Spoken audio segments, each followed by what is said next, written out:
Welcome back. We're now going to cover how to diagnose FIP.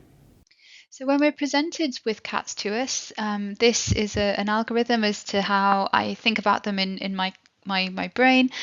However, actually, this algorithm can be applied to many different diseases. We obviously change one or two of the little words in there, but ultimately it's the same kind of process that we have when cases come to us. So if we think about our cats presented to us for veterinary attention, the first important thing is that we are suspicious of FIP as a consequence of the signalment that's given to us in the history as well. As we said before, FIP can strike any cat, any age. It can strike in any breed as well, although some are going to be overrepresented. So we'll frequently have FIP up there as a differential for a lot of our sick cases. It just may be more or less suspicious of it as we move forward down our examination and clinical pathological investigation pathways. So when we're thinking about our physical examination, again, we're looking for evidence of disease. We're trying to localise where that disease is as well, whether we can identify it to the abdomen if these are cats with large amounts of effusive disease. Alternatively, we might see evidence of uveitis, and we are certainly learning that, particularly with cats with FIP, it's very, very important for us to look at the back of their eyes and look at the front of their eyes as well, looking for subtle evidence of uveitis because it does change the doses that we use in terms of our medication and how diligent we need to be for looking at that. The eyes can also reveal a whole load of other changes that can be very helpful for us with some of our other diseases as well, particularly if we think some of our other differentials. We also want to do a neurological exam with these cats too, because again, that also alters the dosage that we use from a treatment point of view and helps us and might help us localize where the problem is.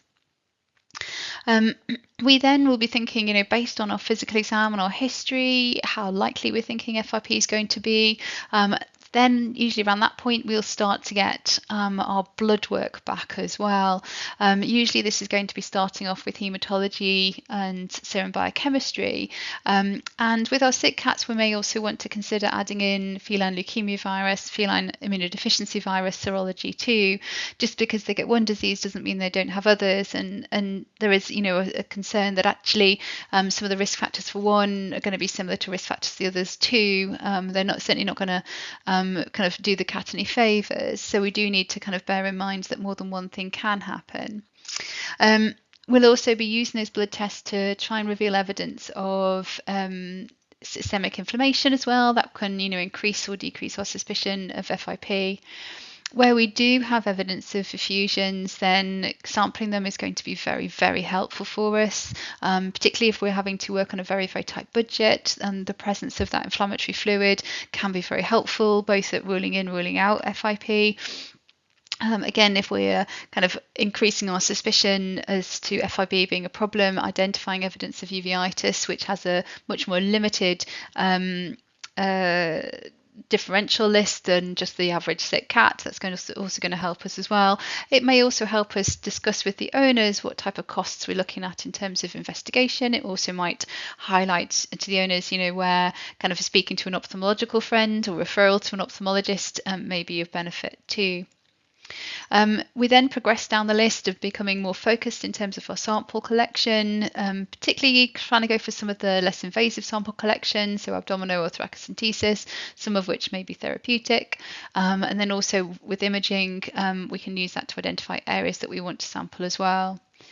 Unfortunately, in some of these cases, we do need to think about invasive sampling, and again, we can further increase our suspicion of FIP being present by looking for coronavirus itself, so trying to satisfy Koch's postulates and identifying the change in association with the pathogen itself.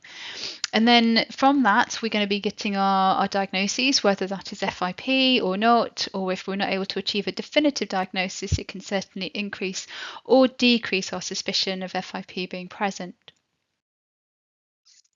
When we think about our routine haematology, reaching for that needle and syringe, anemia is quite common in our cats with FIP.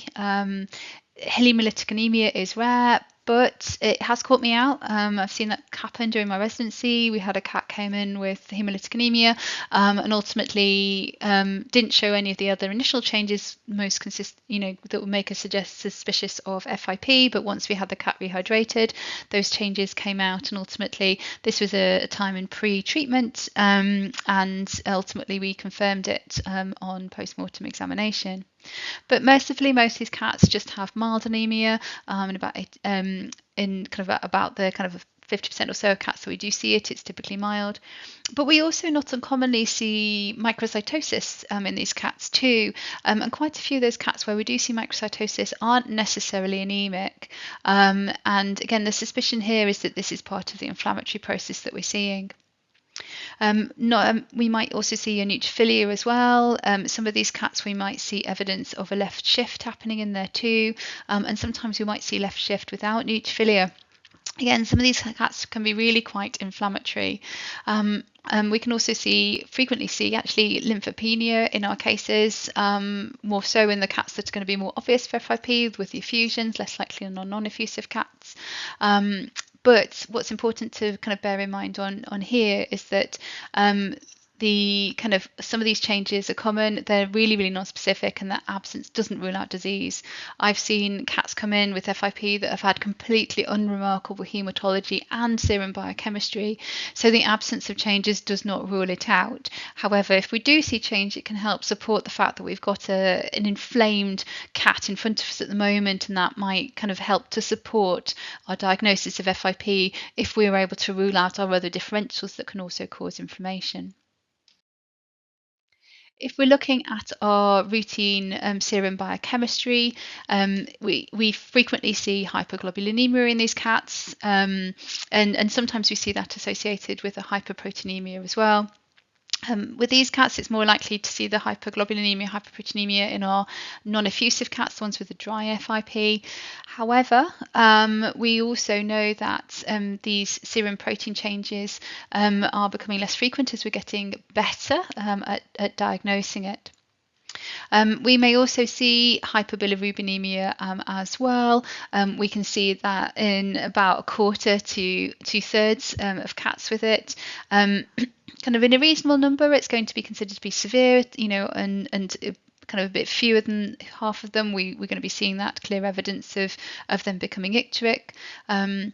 Not all of these are going to be anemic at the same time, but a lot of them aren't going to have huge increases in their liver enzyme activities. Sometimes we see mild increases, and it's worth bearing in mind that actually sometimes we see increases in their muscle enzyme activities, particularly AST and CK.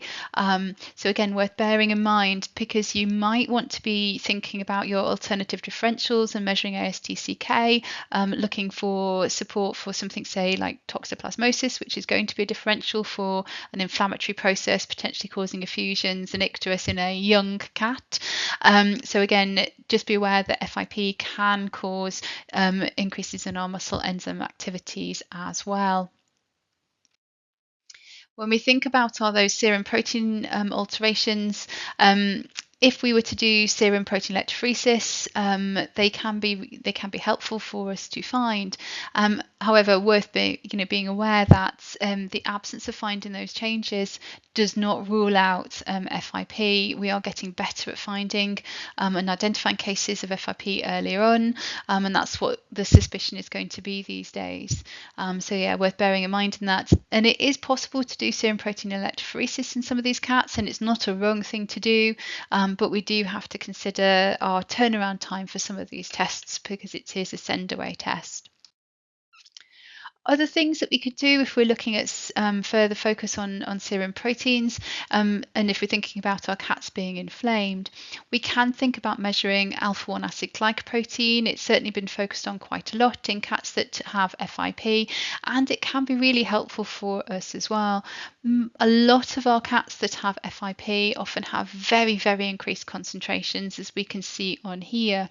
And if our pre-test probability of FIP is high, if we have a value that's greater than 1.3 grams per litre, then it does, strongly support FIP being part, a significant differential here.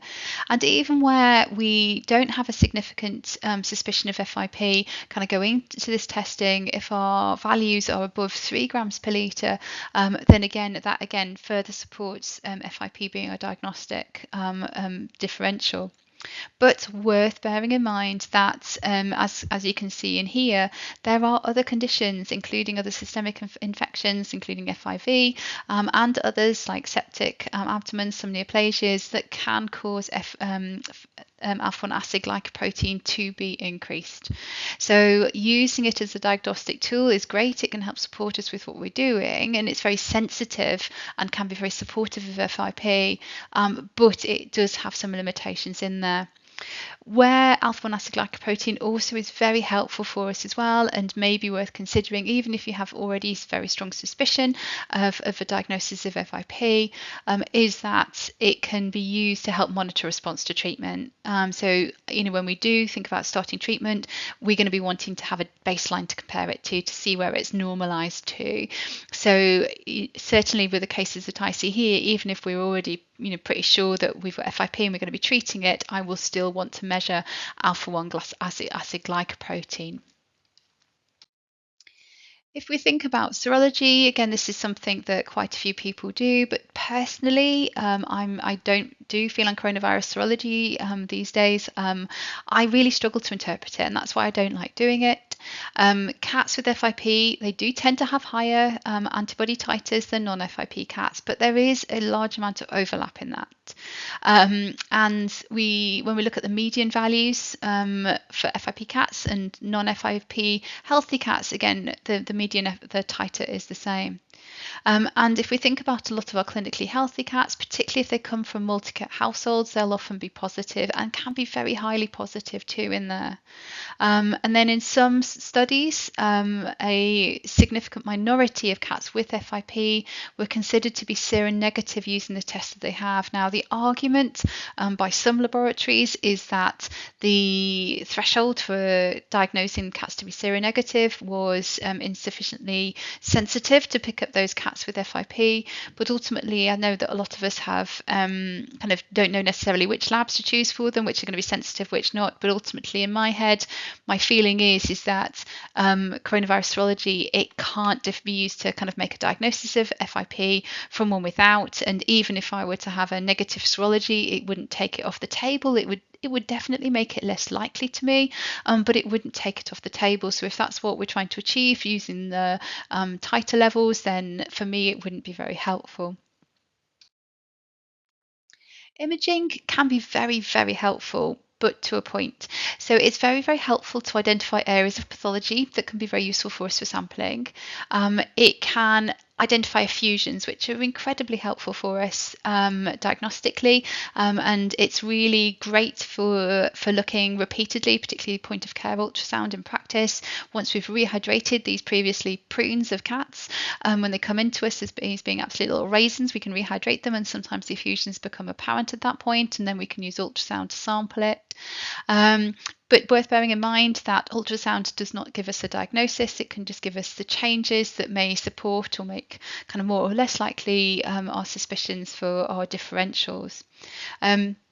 We also, for some of our cases, particularly if we're thinking about our neurological cases, use of MRI, or if we don't have access to MRI, but we have access to CT, we can sometimes see changes that can help kind of increase or decrease our suspicion. So with quite a few of our cats with neurological FIP, we may see evidence of meningitis, we may see evidence of hydrocephalus developing as well, which can account for some of the clinical signs we see in our neurological FIP cats. And I've used both of those modalities within them. As I said, it does have its limitations, but certainly using ultrasound can be very, very helpful to sample, particularly if we don't have like a palpable effusion in the abdomen, but we might see it with ultrasound. So definitely worth just putting the probe on there when you can do. As I said, effusions are your friends, so do keep looking for them, particularly once rehydration's been achieved. And if we're looking for effusions and we do identify them, This can be a very, very budget-friendly way of trying to achieve a diagnosis. About 3/4 of cats with FIP have evidence of an effusion somewhere in their bodies. May not be evident on first assessment on that physical examination, and you may need to repeatedly assess them, but definitely go for it. Keep looking for it. And sampling it, needle sampling, particularly under ultrasound guidance, or if they're massively effused, we can sometimes do blind sampling. We tend to go in a centimetre or so, just caudal to the that umbilicus there, particularly if they're very expanded in the abdomen, and gently drawing back with that syringe, we can do that. And analysis of that effusion is often one of the more cost-effective diagnostic tests that we do. The fluid itself is normally kind of highly proteinaceous, but of low cellularity. And we can do a lot of the testing in-house for that. So in terms of the routine effusion analysis, this again is somewhere that we can be very, very cost effective. A lot of the samples, if we're looking at it, we can look at its gross appearance. It's often, so not always, they don't, as with most things with these cats, they don't, there's no one thing that we can find that says absolutely FIP, but usually the fluid is clear. Because it's low cellularity. Often it is yellow, but often so is the cat. And often it is viscous as well. So when you gently agitate it, we may also see that we get a bit of froth appearing in there. And this is because it's very proteinaceous. Sometimes we'll actually see globules of kind of really kind of sticky fluid present within there as well that might kind of aggregate itself together in forming these clots. So that's kind of what we may see in there. I've also seen some fluids from cats with FIP that have been quite cloudy, not necessarily as a consequence of cellularity, but often, as a consequence of fat being present within there. So our differentials at that point would be a chylothorax or a chyle abdomen. I've sometimes seen them with a bit of a pink tinge, suggesting that there's been some hemorrhage into there. Again, sometimes we might see that as a consequence of previous sampling. Sometimes we might see that as a consequence of the vasculitis itself as well. The labs will often describe this fluid as being a high protein transudate, and that's going to reflect the high levels of protein within there, usually over 35 grams per litre. I have seen some are fractionally lower, going into the upper 20s. Usually that's following previous drainage of the fluids being present, but we're not expecting to see proteins in the teens, for example. That I wouldn't expect that from an FIP cat, not where FIP is the only problem going on in there. And then when we kind of, if we are able to get a cell count, usually, but not always, it's less than 5 times 10 to the 9 cells per litre. And when we look at it under the microscope, again, something we can do in practice. I know that you guys are more than capable at differentiating between a neutrophil and a lymphocyte and a macrophage, although the macrophages can look similar to some of our mesothelial cells. These are going to be the bigger, fluffier cells with vacuoles often within them. That's what we're looking for. We're also looking, and we're not expecting to find if there's FIP, looking for bacteria that could be present within those neutrophils, that could be present within those macrophages. If we see those bacteria, then we're not just dealing with FIP, we're going to be dealing with a septic process as well, that will kind of typically entail likely surgery if it's in the abdomen, or at least a pythorax in the chest. Again, we would have to look at the history of those, going, have we been into the chest in the past, or has someone else been into the chest in the past? Could this be an iatrogenic infection on top of FIP, or could it be that actually I'm dealing with a septic abdomen as a consequence of a ruptured viscus like the gut, or perforated urinary tract with a urinary tract infection that could be accounting for some of our changes. There are other changes that we can look for in the fluid.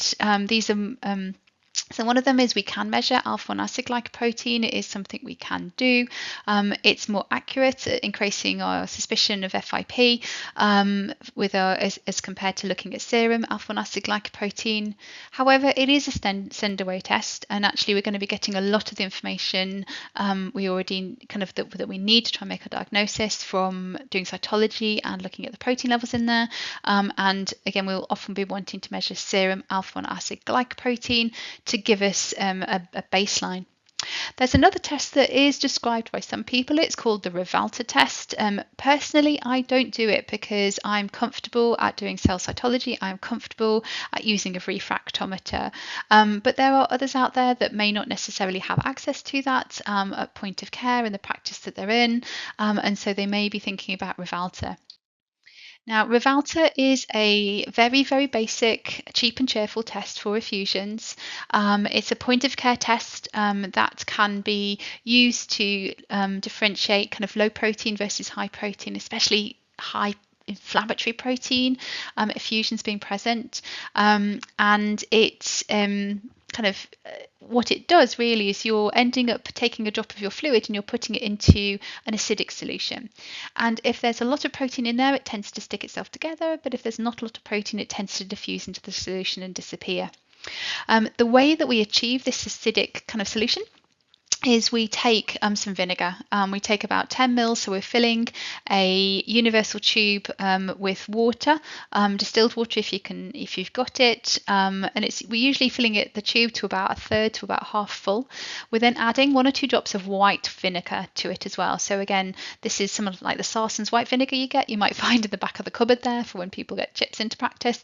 Hopefully just in their tea room, not in any of the clinical areas. So you're just going to be kind of mixing that solution together with that white vinegar to make that solution, and then you very carefully place 1 drop of the effusion onto the top of the surface. Now if it maintains its shape, that's considered a positive response, and you can see here I've actually stained the fluid blue, the kind of effusion blue, so we can see it dripping down on there, and you can see it's just forming this kind of gloopy drop dripping down in there.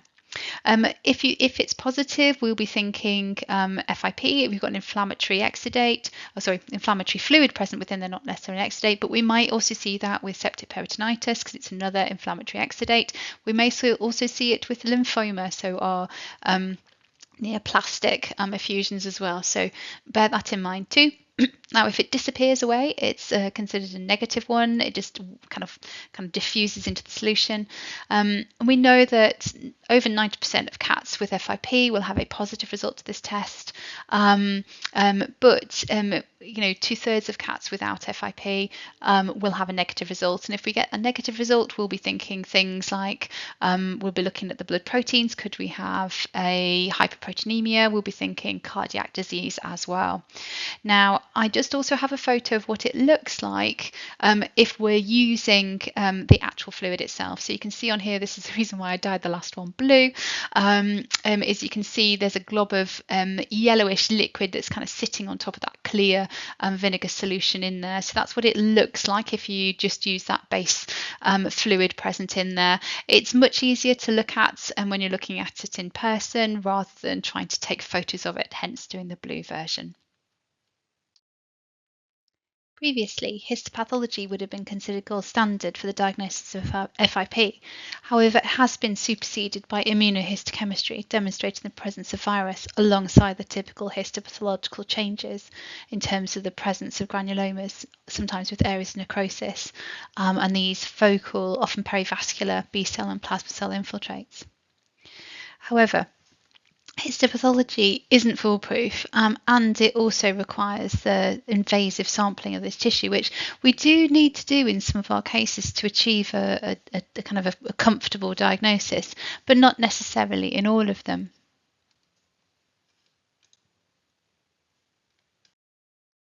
These days, immunostaining of samples is considered to be reference standard or gold standard, and this is where we immunostain for the presence of coronavirus antigen, typically within macrophages. It's very specific for the presence of FIP, but it has some limitations to it.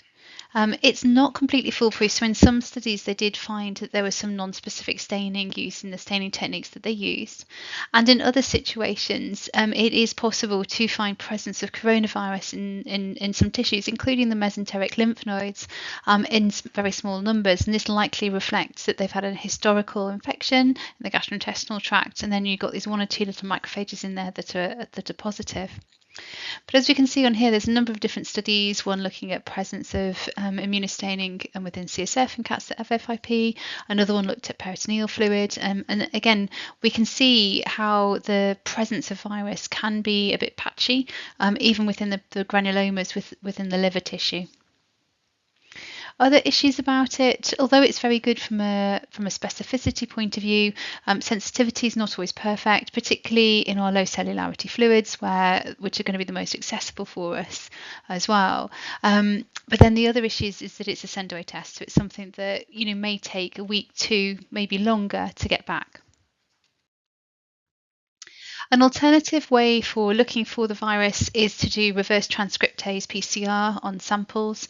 Again, this can be done off tissue aspirates, this can be done off fluid samples, this can also be done off tissue itself, biopsy tissue, or even kind of cut sections as well. It's as I said, it requires this reverse transcriptase polymerase chain reaction. So this is where we turn the RNA virus into DNA, which we can then amplify and detect. Sensitivity wise, it's really variable. This again reflects the variability presence of these cells within the fluid. So the lower the cellularity of the fluid, the less likely we are going to find viral laden macrophages within it. But where we do find it, the specificity tends to be really, really good. Looking at it from blood is, and particularly serum, is not recommended. It's poorly sensitive, so we don't really expect to find it in many of our cases of FIP. And in some studies where they've looked at cats that have just had gastrointestinal infection with feline coronavirus, just the enteric form, they've also found them to be transiently positive. So again, that tends to kind of ruin the specificity side of things as well. But we do sometimes use reverse transcriptase PCR. It's often a bit faster to get some of those results through than, say, the immunostaining. It requires smaller volumes in terms of fluid sampling as well often. And we will sometimes use it perform it on fine needle aspirates where biopsy is considered an unsafe thing to do. In an ideal world, we send samples in both directions. So we'll do the cytology point of care and shortly afterwards to help look for other differentials like our septic peritonitis, looking for changes that could be more suggestive of a neoplastic effusion, or potentially of looking for evidence of a hyperproteinemic state or cardiac issues. But then in addition to that, where we've got that increased suspicion of FIP, then sending it for immunostaining, sending it for reverse transcriptase PCR, looking for the virus, is the next on our shopping list for things to do. However, we just need to think about timing for these results to be able to come back. Other things to consider from a reverse transcriptase PCR point of view is what samples we collect. This is from a study that we did a little while back on cases that sadly were put to sleep as a consequence of their disease, many of which had FIP. And this is the time from before we had treatment for it. So what we were able to find out is that it is possible to detect coronavirus in tissue from cats with FIP and in cats without FIP. However, it was much more likely for us to be able to detect virus in the various different tissues from cats with FIP as opposed to those without. We also found that when we were detecting the virus in these various different tissues, we found that we were finding them at much, much higher levels. So kind of many more copies of virus, or a lower CT or a lower CP value based on how the reverse transcriptase PCRs are reported, as opposed to the tissue that didn't have from cats that didn't have FIP. Okay, so again, we can see this is where the limitations when it comes down to the sensitivity and specificity of these assays come in.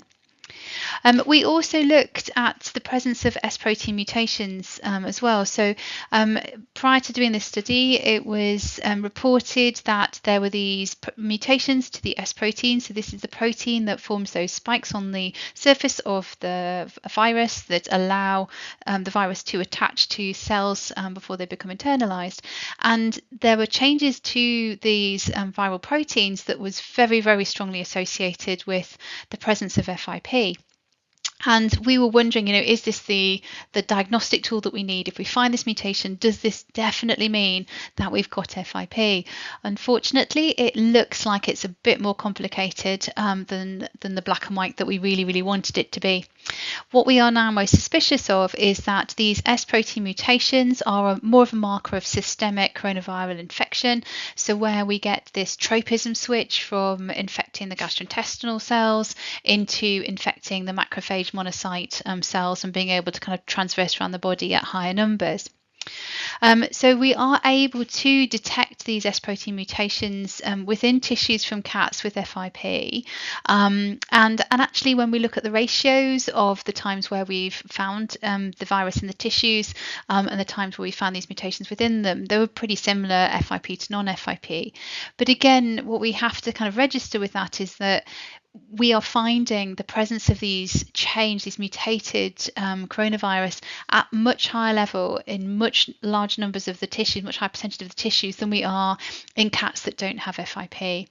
It's also, when we look at the different methodologies for detecting these S protein mutations, some of them, including ones that are kind of more commercially available at the moment, as far as I'm aware, this is how they work at least anyway, is that they typically require a reasonable starting level of virus within the sample that you're looking for these S protein mutations within. So again, they are to a degree selecting for more likely to be cats that have FIP as well. So it is a test where if we find these S protein mutations, it is again very strongly suggestive that we've got samples that have come from a cat with FIP.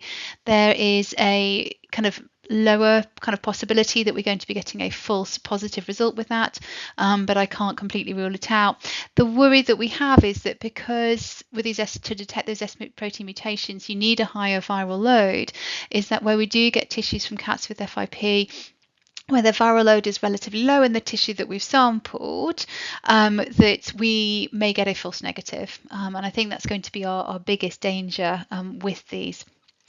This study also kind of showed that the samples should be collected from clinically affected tissue.